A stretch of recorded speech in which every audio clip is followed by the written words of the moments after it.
ಎಂಟಾಡಿರು ಎಂದೆಂದಿಗೂ ಕನ್ನಡವಾಗಿರು. ನಾನು ಹೆಮ್ಮೆ ಪಡುವೆ ಕನ್ನಡಿಗ. ಕನ್ನಡ ನನ್ನ ಮಾತೃಭಾಷೆ. ಜೈ ಕರ್ನಾಟಕ. ನನ್ನ ಹೆಸರು ಮಾನಸ. ಕನ್ನಡವೇ ನಮ್ಮ ಫಲ, ಕನ್ನಡಿಗರೇ ನಮ್ಮ ಗುರುತು. ನನ್ನ ಹೆಸರು ಶ್ರೀನಿಕಾ ಹಿರೇಮಠ್. ನಮ್ಮ ನಾಡು ನಮ್ಮ ಹೆಮ್ಮೆ. ನನ್ನ ಹೆಸರು ತನ್ಮಯ್ಯಗೌಡ. ಕನ್ನಡವೇ ಸತ್ಯ, ಕನ್ನಡವೇ ವಿದ್ಯೆ.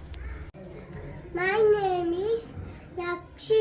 Karnataka is my beautiful home. Jai Karnataka! ಇದೇ ನಾಡು ಇದೇ ಭಾಷೆ ಎಂದೆಂದೂ ನನ್ನ